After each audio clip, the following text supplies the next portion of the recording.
again, my subscribers. Today we're doing a Let's Read.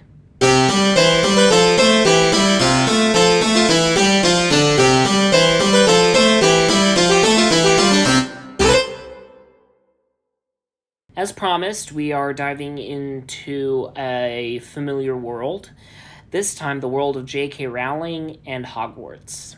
But there's an addition here. And yes, this is canon. I just learned. So it's not too far-fetched. But the story itself is incredibly bizarre. I once heard it at a forum at Phoenix Fanfusion where they read bad fanfiction. It's my kind of forum. And this was what they read.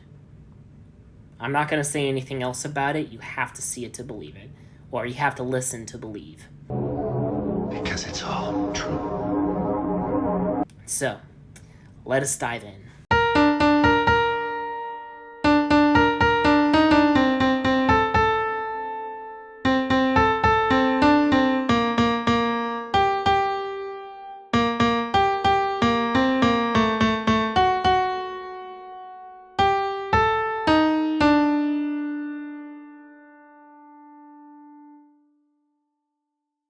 Hogwarts sighed, and it echoed within his empty halls. The students had all left for the summer, and he felt empty and useless. Hagrid was often around, but he was usually too focused on bizarre animals to fulfill the need of Hogwarts.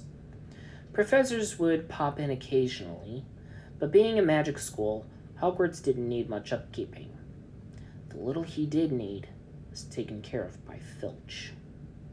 He shuddered, causing small trembles throughout his halls that was barely discernible, except by the spiders and the owls. He didn't care much for Filch, wishing he could walk without his squib feet touching his magnificent stone floors. He had long since stopped trying to force his floors open to swallow Filch and Mrs. Norris whole. Besides, if he kept it up, he would be risking a prolapsed staircase, and that was no laughing matter. The giant squid saw how miserable Hogwarts was. It was true that he also missed the students, but for an entirely different reason. He missed their terrified screams as he revealed himself, rising from the murky depths of the lake. His huge eyes stared mournfully at his very large tentacles. At one time, he had dreams of being an actor. The larger he grew, the fewer agents and scouts would come calling, but they finally stopped altogether. There wasn't much in the market for a squid that would split a schoolgirl from stem to stern. He stared at his tentacles as they moved gently in the current. Schoolgirls were out. A plan formed in his mind, and he swam to the surface, hesitating momentarily before pulling himself from the water. It ran off of his rubbery skin in rivulets as he made his way across the grounds. No humans were around to witness the incredible trek, and no human would believe his eyes had he been a witness. Hogwarts watched the giant squid approach, and he felt apprehension well up in his kitchen. "What are you doing?" The words weren't spoken, but they were understood. "Just trust me," the giant squid replied, caressing Hogwarts' outer walls. "I'm not ready," Hogwarts exclaimed, trying to push the giant squid away with his magic. "Hogwarts, you're lonely. I'm lonely. You don't have to be.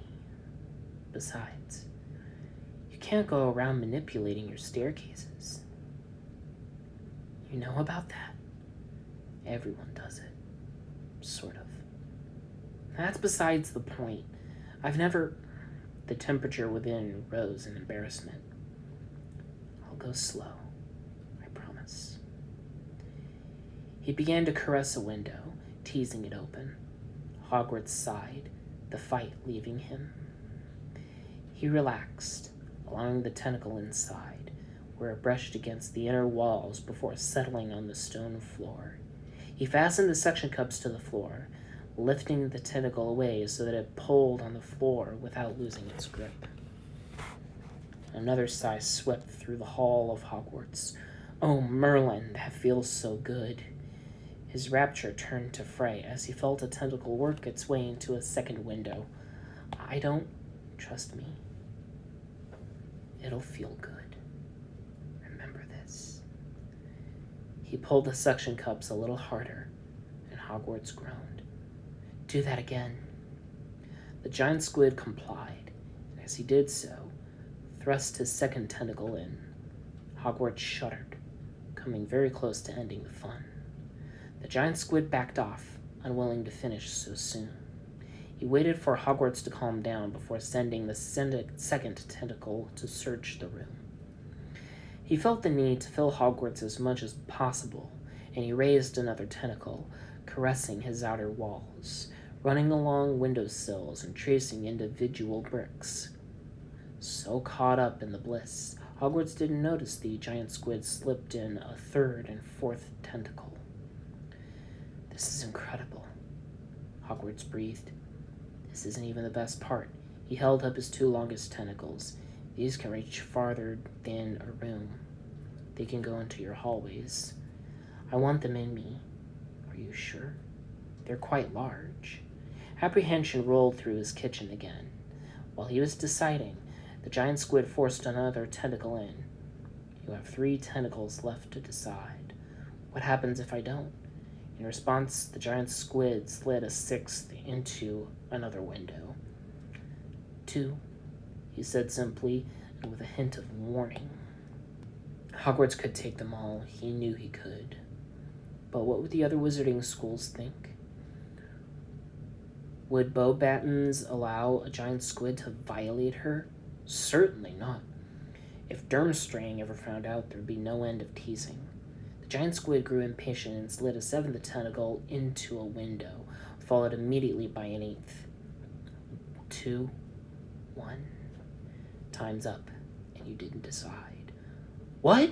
But that's not fair. It's a simple answer. Yes or no. Now I will have to punish you. And with that, he struck Hogwarts square on the outer wall with a paddle-like tentacle. Hogwarts yelped and tried to squirm away, but the tentacles and his foundation held firm. The giant squid struck him with the other. Again and again, he spanked the naughty wizarding school until he sobbed for the giant squid to stop. And still he spanked. The giant squid finally stopped, but Hogwarts didn't have time for a reprieve before the giant squid forced his extra-long spanking tentacles into 2 separate windows. They slid through the room and forced the doors open, the pain only adding to Hogwarts' pleasure. The tentacles were in the halls now, massaging the long stone tunnels. This was incredible, the giant squid thought. He really should have done this ages ago. Every tentacle is in a different window. No schoolgirl, no matter how many movies she made, could hold all 10 tentacles at once. Each one moved differently and with a different pace, driving Hogwarts crazy with the inability to match his speed. He felt that familiar feeling and doubled his efforts. Ink exploded all over Hogwarts, some finding its way into the windows.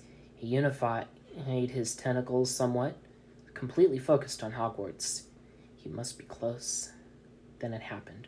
Water shot out of faucets, toilets overflowed, and bread set in ovens to keep warm by thoughtful house elves exploded. Hogwarts shook violently to his foundations, rousing Filch from bed and sending house elves and Mrs. Norris scrambling for cover. Even Hagrid heard the groan of stone and came running. They searched around the castle and through the castle, but found no signs of intruders. Most perplexing was the sticky ink on one side of the castle. Hagrid peered through the dark toward the lake, but was unable to see the ripples left in the wake of the giant squid. The giant squid slipped beneath the waves, wanting to grin, even though his beak was incapable. He anticipated a very short summer before the professors and students returned, so he had better make the most of it. E.L. James, eat your heart out. Well, that's all the fan fictions that I need to get you guys set up. There's one world that I use as well in my fan fiction, but I'm not going to get into it simply because of the creator of that world. I don't want to give his work any more attention than it needs. But I will link some people who have read it in the description box below. This way you can get an idea of what it is. Thank you all very much for watching. Like and favorite the video if you enjoyed it. Subscribe today. I upload every Saturday, or at least try to. Hit the notification bell to get notified of new videos. Like the Facebook, Instagram, TikTok, and Tumblr pages. Thank you all very much for watching. Please stay safe and healthy. And remember, it's chaos. Be kind.